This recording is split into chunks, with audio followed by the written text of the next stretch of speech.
Uma boa madrugada a todos que nos assistem. Estamos aqui com mais uma meditação matinal aqui no nosso canal. E hoje nós estaremos aqui, meu amigo e minha amiga, nessa madrugada falando sobre o assunto. Você acredita que estamos perto do fim? Se você já com certeza já ouviu falar sobre o fim do mundo, o fim dos tempos, ou seja, o mundo apocalíptico, que seria o fim onde o Senhor Jesus vai voltar e que esse mundo já tem os dias contados. Com certeza você já viu isso. A palavra de Deus, ela alerta sobre o fim dos tempos em vários versículos. E um deles aqui é um que está escrito no livro de 2 Timóteo, capítulo 3, versículo 1 em diante, que diz assim: Sabe, porém, isto, que nos últimos dias sobreviverão tempos trabalhosos, ou seja, sobreviverão tempos trabalhosos, ou seja, tempos complicados, difíceis, tempos que não vão ser fáceis para ninguém, nem para a pessoa que pode ser a pessoa considerada a mais rica, a mais poderosa, nem para esse tipo de pessoa as coisas vão ser fáceis, para ninguém. Deus ele avisa isso. Porque isso aqui mostra que realmente as coisas vão ser difíceis. Porque haverá homens amantes de si mesmos, avarentos, presunçosos, soberbos, blasfemos, desobedientes, a pais e mães, ingratos, profanos. Ele continua, sem afeto natural, irreconciliáveis, caluniadores, intemperantes, cruéis, sem amor para com os bons, traidores, obstinados, orgulhosos, mais amigos dos deleites do que amigos de Deus, tendo aparência de piedade, mas negando a eficácia dela. Destes afaste-te. Olha só aqui, que nesses versículos ele cita, haverá homens amantes, ou seja, pessoas orgulhosas, haverá pessoas que serão soberbas, orgulhosas, serão pecaminosas, terão mais amor às coisas do mundo do que nas coisas de Deus. E você não pode mentir falando que a Bíblia está errada, mas realmente a gente pode ver essas coisas se cumprindo nos dias atuais. É raro a gente ver uma pessoa que queira se entregar verdadeiramente para o Senhor Jesus. Infelizmente, essa é a realidade. É quase difícil a gente achar uma pessoa que realmente quer se entregar para o Senhor Jesus. Sendo sincero, se a gente evangeliza 1.000 pessoas, de 0 a 1.000, acho que apenas, sei lá, 50% vão estar curiosos e interessados na palavra e entregarão sua vida nas mãos de Deus. A gente evangeliza um monte, mas poucas vão realmente se reconciliar a Deus. Por quê? Porque o restante estão ligados aos prazeres, ou seja, preferem mais as coisas prazerosas desse mundo do que as coisas que são de Deus, que é eternas. Elas preferem as coisas que são passageiras, que vão acabar, do que as coisas que são eternas e que nunca vão ter um fim. Elas sempre querem preferir as coisas materiais que vão ter o seu fim. O ser humano nunca enxerga isso, infelizmente. Então a palavra de Deus fala isso, nesses 5 versículos, sobre os sinais do fim dos tempos que estará na própria humanidade. Será, como a gente citou, né, a, o amor próprio, né, que é em excesso, que as pessoas vão ser orgulhosas, presunçosos, soberbos, a blasfêmia, desobediência, ingratidão, profania, sem afeto natural, irreconciliável e assim sucessivamente. Ou seja, cada coisa aqui se cumpre na palavra de Deus sobre o final dos tempos. Eu também queria trazer sobre isso. A gente também está falando sobre o assunto fim dos tempos, porque tem acontecido uma polêmica de um relógio do juízo final. Talvez você nunca ouviu falar, mas pela mídia você já deve ter ouvido falar, porque tem muito sobre esse negócio falando sobre isso na internet, que é sobre o relógio do juízo final. O que seria o relógio do juízo final, Vinícius? O relógio do juízo final, ele foi criado, se eu não me engano, na década de 60, 70, 80, por aí, quando meio que falava esse relógio uma coisa. Esse relógio, ele era determinado por ponteiros por ponteiros que sempre estavam apontadas para algum número. E se o relógio meio que batesse à meia-noite, vamos dizer ali no símbolo, poderia ser o final, né? O fim de tudo e a catástrofe e o fim do mundo, né? Total. Quando ele foi criado, de acordo com as matemáticas, né? Os cálculos, faltava 2 minutos para meia-noite. 2 minutos no tempo do cálculo, né? Não é 2 minutos no tempo nosso. 2 minutos para meia-noite, ou seja, 2 minutos para o final dos tempos. Depois, ficou faltando mais ou menos 100 segundos para meia-noite. No meio do período da Guerra Fria, que aconteceu a Guerra Fria, 100 segundos, se não me engano, para meia-noite. Porém, quando a Guerra Fria acabou, o relógio avançou para 17 minutos restantes para meia-noite. Avançou, né? Depois no final da Guerra Fria.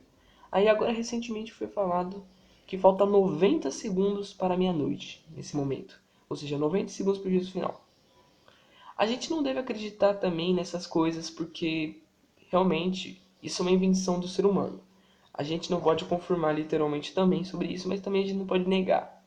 Porém, na minha opinião, eu não acredito muito nesse relógio, nessa perspectiva, porque na cabeça dos cientistas é o fim do mundo total. Mas eles não estão ligando para que a palavra de Deus diz que irá vir a volta do Senhor Jesus, a aparição do Anticristo. Não, eles não falam isso, eles falam que é o fim, tipo, do mundo explodir na cabeça deles. Mas não vai ser assim que vai acontecer.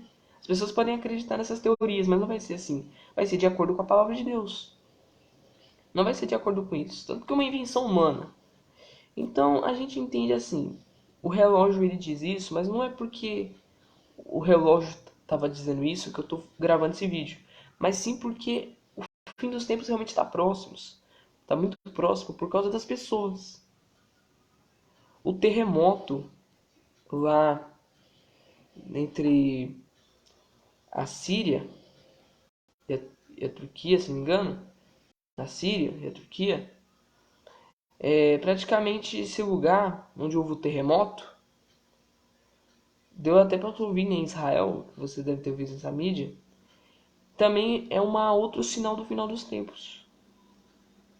Aquele terremoto que causou tantos feridos e tantas mortes, também é um exemplo do final dos tempos que o Senhor Jesus está voltando.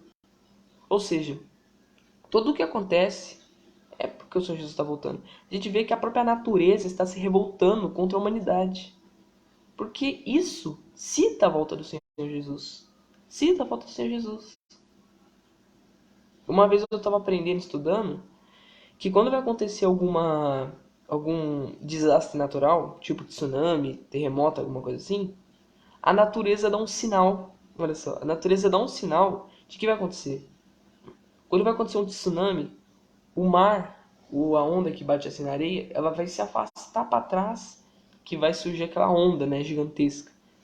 O mar avisa, quando a pessoa vê aquilo, ela já tem que correr, né, se der tempo. Quando vai acontecer uma avalanche, as árvores meio que elas se entortam, uma avalanche na floresta assim, as árvores se entortam com uma forma de J, mais ou menos. Você pode pesquisar para você ver. A natureza, enfim, dá sinais do que vai acontecer, né, por exemplo, desastres naturais. E a mesma coisa é assim nas coisas de Deus. Não são às vezes sinais da natureza em si, mas também são, né? Os sinais da natureza fazem parte. Mas são sinais até mesmo de seres, animais, humanos e tudo. Que implica, assim, que resume, assim, que cita a volta do Senhor Jesus. Que cada vez o Senhor Jesus está mais perto. Cada vez o Senhor Jesus está mais perto. A gente pode confirmar sim que o Senhor Jesus vai voltar. Porém, a gente não sabe de uma coisa: o tempo determinado que ele vai voltar. Eu não sei se ele vai voltar daqui a 50 segundos, daqui a 50 minutos, 50 horas, 50 dias, 50 anos, eu não sei. Daqui a 1 milênio, eu não sei. O Senhor Jesus, ele literalmente pode voltar a qualquer momento. Ele pode voltar agora, ele pode voltar a qualquer momento.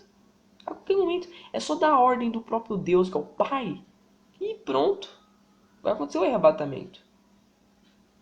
Ele pode voltar a qualquer momento. Aliás, na palavra de Deus diz que a volta do Senhor Jesus vai ser meio que tão inesperada. É por isso, meu amigo, que eu sempre tenho falado que a gente tem que estar de olho na nossa salvação e na nossa alma. Eu digo isso porque na própria palavra de Deus diz que a volta do Senhor Jesus vai ser tão inesperada que é como comparado a quando um ladrão, né, vai saquear uma casa. Se um ladrão invade sua casa, você esperava isso? Foi até dar um susto. E assim vai ser a volta do Senhor Jesus. Vai ser a hora mais inesperada possível, o momento mais inesperável que você possa imaginar é quando Jesus vai voltar. É quando Jesus vai voltar. Uma hora inesperada que eu falo, às vezes é um horário assim que até um tempo, um período que parece que não vai acontecer muita coisa. De madrugada, por exemplo. Sabe? Jesus pode voltar nesses períodos onde parece que não vai acontecer nada. E é aí que o Senhor Jesus vai voltar. E é aí que o Senhor Jesus vai voltar. Por isso que a gente tem que estar de olho no quê? Na nossa alma. Se Jesus voltasse, eu vou ficar ou eu vou ir com ele? Será que você vai ficar, meu amigo? Ou você vai com o Senhor Jesus quando ele voltar? Quem escolhe isso é você mesmo, meu amigo. Quem escolhe isso é você mesmo, meu amigo. Se você vai viver, continuar vivendo essa vida podre que você tem vivido, que se você morrer ou Jesus voltar, você vai ficar aqui, você agora teria que sacrificar sua vida, por exemplo. Se você fica aqui em terra, aqui na terra, quando Jesus voltar, você vai ter que fugir do anticristo. Você vai ter que fugir da perseguição cristã. Vão te torturar, vão te matar. Você pode achar que é fácil, mas eles não vão te matar. Eles vão te torturar. E não é algo bom de se imaginar. É por isso que a gente tem que estar de olho na nossa salvação. Não querer esperar para Jesus voltar e a gente fica de propósito, entre aspas, aqui na terra, fugindo do anticristo. Para você sofrer. Jesus ele não quer isso para ninguém. Deus sabe que as pessoas irão fazer isso, né? Porque pessoas até mesmo vão reconhecer Jesus depois da sua volta. Mas Jesus ele não quer que a pessoa venha reconhecer ele depois que ele voltar. Depois que ele voltar, Deus não quer que as pessoas reconheçam isso depois, tarde demais, no futuro. E é por isso que a gente tem que estar de olho na nossa salvação. Meu amigo, me escuta. Se você estiver num pecado, larga esse erro, essa vida errada que você tem vivido, que você sabe que tem desagradado a Deus, porque se ele voltar agora e você acha que você está salvo? Se Jesus voltar agora, imagine, vamos supor que Jesus volta agora. Você é em pecado, você é aí na vida errada, desagradando a Deus. Jesus volta. Bum, ele voltou. As trombetas soaram. Você acha que você vai ir para a glória com os arrebatados, os escolhidos de Deus? Ou você vai ficar aqui na terra como os ímpios, os que não aceitaram o Senhor Jesus, não reconheceram Ele ainda naquele tempo, que o Espírito Santo ainda habitava na terra? Não reconheceram? Será que você vai ficar em comunhão com esse tipo de pessoa? Hein, meu amigo e minha amiga? Quem decide isso é você. É você que dá o comando. É você que dá o comando. Se você quer se entregar para Deus, é você que vai decidir isso. Se você também não quer, é você que vai decidir isso. Eu não estou implicando com religião, crenças, e você crê ou não crê. Mas, infelizmente, a gente tem que falar isso e não esconder a verdade. Então, não é o certo a gente esconder a verdade. Porque esta é a verdade. Que o Senhor Jesus está voltando. E se você ficar aqui, você vai, ser perseguido. E se você ainda se entregar para as coisas do mal, você entregar literalmente sua vida para o diabo, quando você não aceitar o Senhor Jesus, você vai para o inferno. Você vai estar perdendo a sua alma em si mesmo. Você já vai estar perdendo a sua alma. Então não vale a pena, meu amigo. Não vale a pena você ficar cometendo adultério. Não vale a pena você continuar vendo pornografia. Não vale a pena você continuar vivendo essa vida errada. Esta vida que desagrada a Deus. Não vale. Não vale. Qual é o valor desse pecado, dessa vida errada, comparado à eternidade com Deus? Tem muita diferença. Comparação nenhuma, mas tem muita diferença. Então, meu amigo, coloque sua vida nas mãos de Deus. Fale com Ele aí onde você está. Fale com Deus. Ele vai te atender, Ele vai te ouvir. Ele vai te socorrer, te ajudar. Vai tirar o que for da tua vida. Se é um pecado, um erro, você tem que entregar nas mãos dele. Porque Deus vai te moldar. Porque ele vai voltar. Eu não estou dizendo tempo, período. Eu não estou também criando falsas esperanças também. Tipo, Jesus vai voltar amanhã, tal tempo. Não, não, não. A humanidade também já foi sempre enganada pelas teorias. No ano de 2000, né, no começo do século XXI, as pessoas acreditavam que Jesus ia voltar naquele tempo. Se eu não me engano, eu acho que era porque, sei lá, um milênio passou, né, a pessoa acreditava que 2000 seria um milênio de Cristo, né? Prometido na palavra de Deus também, né? Do ano 2000 seria o milênio de Cristo, então as pessoas começavam a se batizar. Você vê que o interesse das pessoas era assim. Mas não é por interesse, mas sim porque você sabe que, né, como eu tô falando, você não quer pagar para ver. Se você for inteligente, você usar a sabedoria, a sua fé inteligente, meu amigo e minha amiga, você vai pelo menos dar ouvidos e vai buscar a entender e buscar respostas. Você talvez até não acredite nas minhas palavras, mas sabe o que vai mais provar que você tem conhecimento? Que você vai buscar saber mais sobre isso. Que você vai buscar saber sobre a salvação e sobre essas coisas. Então você vai buscar. Você talvez pode nem crer, mas você vai buscar sobre isso. Então, meu amigo, decida. A sua vida aqui é com Cristo ou com o diabo? No meio do inferno por toda a eternidade inteira. Quem tem essa escolha é você. Deus abençoe a vida de todos. Até o próximo vídeo, em nome do Senhor Jesus Cristo. Amém.